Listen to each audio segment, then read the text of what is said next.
Hello बच्चों, question देखते हैं। 0.5 मीटर लंबी एवं धातु की छड़ के एक सिरे पर गर्म किया जाता है। स्थायी अवस्था में छड़ के सिरों पर ताप 100 डिग्री सेल्सियस या 0 डिग्री सेल्सियस है, तो छड़ के तप सिरे से 10 सेंटीमीटर दूरी तप बिंदु पर ताप कितना होगा? तो बच्चों, मुख्य अवधारणा क्या हो गई यहाँ पर? मुख्य अवधारणा हो गई आपके पास, ठोस में ऊष्मा प्रवाह, ऊष्मा प्रवाह एवं ताप प्रवणता, एवं ताप प्रवणता। ठीक है बच्चों, मान लो यहाँ से एक अपने पास ये छड़ दी गई है अपन को, ऐसे मान लो छड़ दी गई है, और ये छड़ जो है वो, इसका अनुप्रस्थ काट क्षेत्र ए है, और यहाँ ताप इसका T1 है, और यहाँ ताप इसका T2 है, और इसकी लंबाई जो है वो कितनी है, L है। ठीक है, तो ताप प्रवणता क्या होती है बच्चों? ताप प्रवणता, ताप प्रवणता ये होती है इकाई लंबाई में, इकाई लंबाई में, इकाई लंबाई में ताप ह्रास, ताप ह्रास, इकाई लंबाई में ताप ह्रास। तो बच्चों, अगर आप देखोगे यहाँ से, तो मान लो यहाँ ताप T1 है और यहाँ ताप T2 है, और साम्यावस्था में ये T1 माइनस T2 बटा L जो होगा, यही हमारी ताप प्रवणता होगी। इसी को हम बोलते हैं ताप प्रवणता। ठीक है, और ये नियत होती है नियत होती है साम्यावस्था में, नियत होती है स्थायी अवस्था में, स्थायी अवस्था में।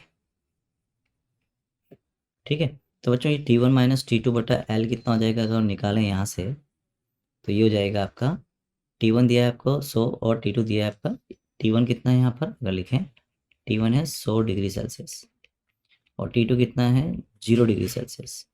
ठीक है, तो T1 minus T2, T1 minus T2 कितना हो जाएगा यहाँ से अगर अपन देखें, ये हो जाएगा आपका T1 माइनस T2, ये हो जाएगा आपका 300, सॉरी 100 बटा लंबाई कितनी दी है हमें बच्चों? लंबाई दी है आपको 10 सेंटीमीटर, 10 सेंटीमीटर, 10 की घात माइनस 2, तो ये हो जाएगा 2 से 2 जाएगा, और ये हो जाएगा 1000।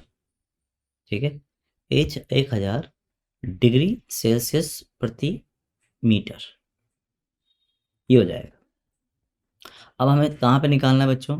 अच्छा माफ़ करें, ये 0.5 मीटर है बच्चों, अपने गलत ले लिया लंबाई, लंबाई जो है वो 50 सेंटीमीटर है, यानी कि 0.5 मीटर है, तो ये होना चाहिए अपना 0.5 मीटर, तो ये हो गया 0.5 मीटर, 0.5 मीटर। तो बराबर कितना हो गया ये बच्चों? ये हो गया 100, एक जीरो पर ले लेते हैं, और ये 2 बार 2 से चला गया, तो ये हो गया बच्चों 200, है ना? कितना हो गया? 200, तो 200 आ गया आपके पास, तो 200 डिग्री सेल्सियस प्रति मीटर, प्रति मीटर ये हो गया। अब अपन ये बात कर रहे हैं कि यहाँ से 10 सेंटीमीटर पर, है ना, ये आपको मान लो 10 सेंटीमीटर हो गया, हमें 10 सेंटीमीटर पर, 10 सेंटीमीटर, 10 सेंटीमीटर पर निकालना है कि ताप कितना, मान लो ताप T है बच्चों, क्योंकि ताप प्रवणता नियत है, ताप प्रवणता क्या है? नियत है, नियत है, अतः ताप प्रवणता क्या है? नियत है, अतः हम क्या लिख सकते हैं यहाँ पर, T1 माइनस T2 बटा L बराबर T1 माइनस T बटा 10 सेंटीमीटर, यानी कि 0.1 मीटर। ठीक है, तो ये तो हमने निकाल लिया था बच्चों, कितना आया था? 200, ये आया था आपका 200, तो T1 माइनस T बराबर 20, T1 कितना है आपका 100 डिग्री सेल्सियस, माइनस T बराबर 20, अतः T का मान जो हो गया बच्चों, हो जाएगा 80 डिग्री सेल्सियस। तो मैं आशा करता हूँ आपको समझ में आया होगा। धन्यवाद।